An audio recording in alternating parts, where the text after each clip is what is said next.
Welcome to the Deep Dive, where we take that stack of sources, the articles, the history, all that complex research, and distill it into the crucial perspective you need. Today, we are going deep on the history, the incredible service, and the very complex legacy of the Buffalo Soldiers. We've reviewed material that really traces their entire story, from their formation right after the Civil War, their service across the American West, all the way up to the Korean War. And of course, the sources highlight these repeated, really painful episodes of racial injustice they faced along the way. Right. So our mission here is to go beyond just a summary. We really need to unpack the story of these four segregated regiments, the 9th and 10th Cavalry and the 24th and 25th Infantry. We're going to focus on their undeniable valor, but also that profound contradiction inherent in their service. You have black soldiers fighting for a government that systematically denied them equality. And to set the stage, you have to start right at the beginning in 1866. Now, thousands of black men had already served as United States colored troops, the USCT, during the Civil War. But it was Congress's action in '66 that established the Buffalo Soldiers as the first all-black Army regiments in peacetime. That's a really crucial distinction, isn't it, peacetime? So were the standards or the expectations different for these new regiments compared to the USCT units? Absolutely. The USCT units, they were organized during the war, often for immediate goals. The Buffalo Soldiers were meant to be permanent, regular Army units.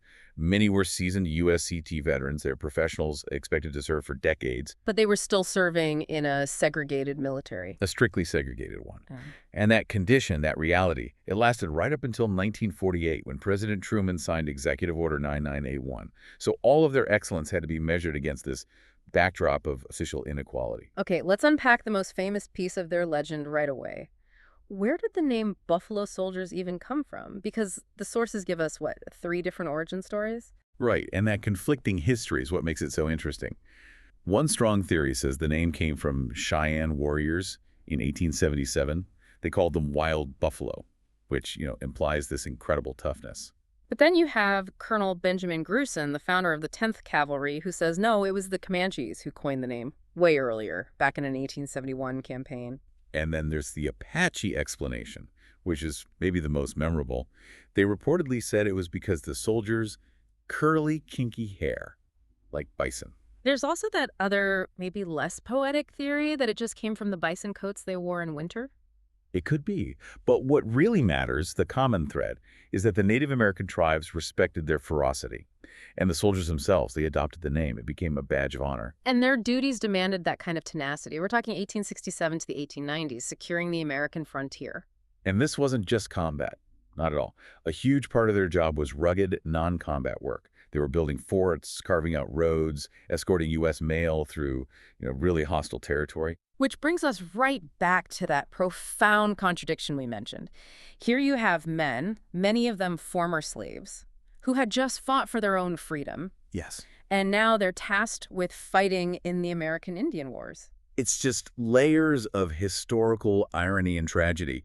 They were enforcing the policies of a government that treated them like second-class citizens against Native Americans who were fighting that same government over broken promises and stolen land. So in conflicts like Victoria's War or the Ghost Dance War, they were agents of westward expansion. They were helping consolidate the power of a government that still wouldn't grant them full citizenship. It's an incredibly complex position to be in. And it gets even more complicated. They were pulled into these civilian conflicts too, the range wars. Right. The 9th Cavalry got involved in the Colfax County War pretty early on, getting into shootouts. But their role in the Johnson County War in Wyoming is it's especially telling. What happened there? Well, the situation was so violent and politically charged that the 6th Cavalry, which was a white unit, was seen as incapable of being neutral. So they were pulled out. They were. And the 9th Cavalry, the Buffalo Soldiers, were specifically brought in to replace them. They were trusted to be impartial. Why? Why them specifically? Because of their reputation for absolute discipline. They were viewed as less likely to take sides in these, local white political feuds. And they did quell the violence, but they faced constant hostility from the very people they were there to protect. Wow.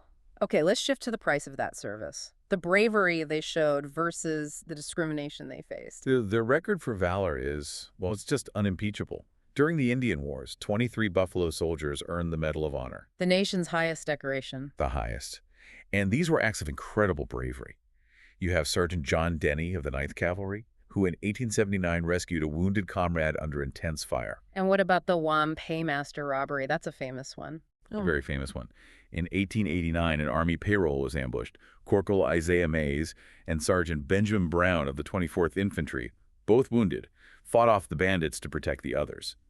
The money was stolen, but their gallantry earned them the medal. And we have to mention the 4 Black Seminole Indian Scouts, too. Pompey Factor, Adam Payne, Isaac Payne, John Ward. They worked with the Buffalo Soldier units and also received the Medal of Honor. Yes, their stories are intertwined but distinct. But here's the contrast. That incredible valor versus the systemic prejudice. During the Indian Wars, Buffalo soldiers made up 20% of the U.S. cavalry and 12% of the infantry. A huge presence. But they received less than 4% of the Medals of Honor awarded in that period. Exactly. The disparity is just stark. Was that an official policy or just bias from the commanders? Most historians agree it was bias. There wasn't a formal ban, but there was this pervasive idea among the white officer corps that excellence from black troops was just expected. It wasn't something to be uniquely rewarded. And the prejudice wasn't just bureaucratic, it was violent. Oh yes, the sources detail these horrible clashes with white civilians, repeatedly in Texas Rio Grande City in '99, Brownsville in 1906, and of course the Houston Riot in 1917, which we'll come back to. Even on their way to war. Even then. While staging for the Spanish-American War in Florida, they had violent clashes in Lakeland and Tampa.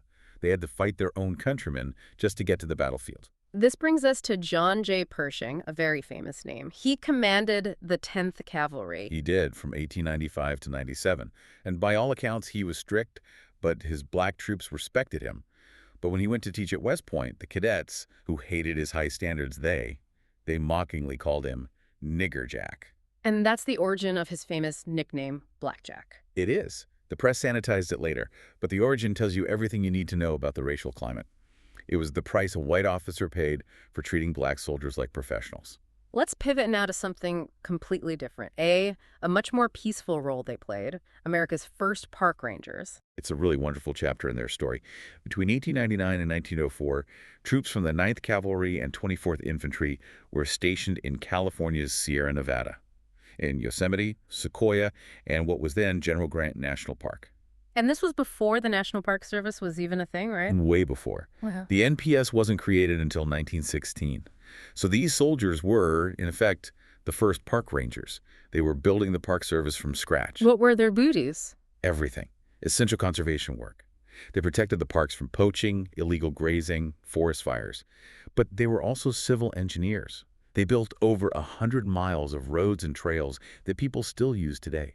Including the first trail to the top of Mount Whitney. That's right. The 9th Cavalry, in 1903, finished the first usable trail to the summit of the highest peak in the contiguous U.S.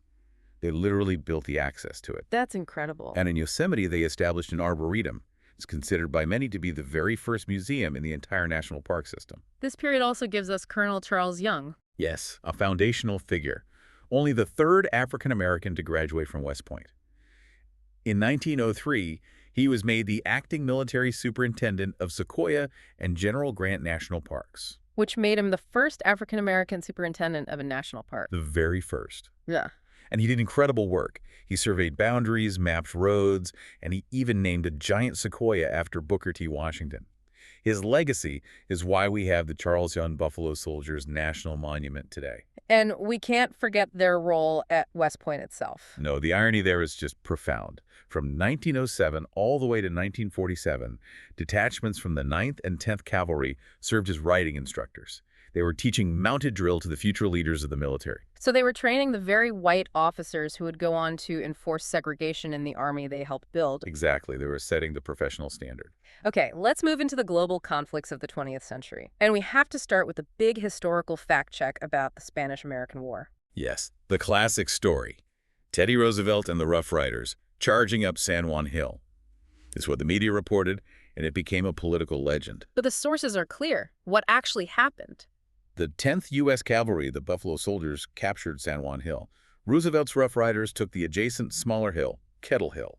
But the media just gave Roosevelt all the credit. They amplified his actions and pretty much erased the contributions of the black regular regiments. It created a false history that took decades to correct. After that, they faced a serious moral crisis in the Philippine-American War. They did. Army officials were worried. They thought black soldiers might refuse to fight what many saw as an oppressed, darker-skinned minority. And that concern was, well, it was well-founded. The black press back home was supporting Filipino independence. Openly, they were calling it an unjust racial war. And this led to a number of black troops actually deserting, including a private named David Fagan. He didn't just desert, he joined the Filipino rebels and became a celebrated captain in their army, a powerful symbol of that conflict. And that internal injustice, it just boiled over in 1917 with the Houston Riot, or the Camp Logan Mutiny. A truly tragic moment. The 24th Infantry was posted near Houston, and they endured months of racist abuse from local police and civilians. The breaking point came when a black soldier was beaten, and Corporal Charles Baltimore tried to intervene. And he was shot at and arrested? Right. And then a false rumor spread like wildfire that Baltimore had been killed. Yeah. That was the spark. 156 armed soldiers marched on Houston. In the violence that followed, 19 people died. And the punishment was brutal. Swift and brutal. 19 soldiers were executed by hanging in December 1917 with no appeal, no higher review. The executions were so shocking, so lacking in due process, that they actually forced the Army to create its first formal appellate review process. It changed military justice forever. And this is so important. There's a modern update to this story. A crucial one. Uh-huh. In November of 2023, the Army Board for Correction of Military Records set aside the convictions of all 110 soldiers. All of them. All of them. They directed that their records now show honorable discharges, explicitly stating the trials were fundamentally unfair because of racial bias. An injustice, finally acknowledged over a century later.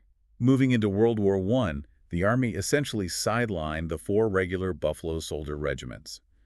They kept them patrolling the border or stationed overseas, away from the main fight in Europe. But they still drafted hundreds of thousands of other African Americans into segregated units, like the 92nd and 93rd Divisions. And those were the units that General Pershing allowed to be put under French command. The 93rd Division fought the entire war for France, wearing French uniforms. And they fought with distinction. Immense distinction. They shattered any doubts about their combat ability, earning some of France's highest honors like the Croix de Guerre. They had to prove their worth to another country because their own wouldn't give them the chance. Their service continued into World War II, though the original cavalry regiments were mostly disbanded by then. The military was mechanizing. But the tradition was carried on by units like the 92nd Infantry Division, the Buffalo Division, which fought a tough campaign in Italy. And then, after the war, the end of the era. The end came. President Truman signed Executive Order 99981 in 1948. Desegregation was a process, but the 24th Infantry was the last segregated regiment to see combat during the Korean War.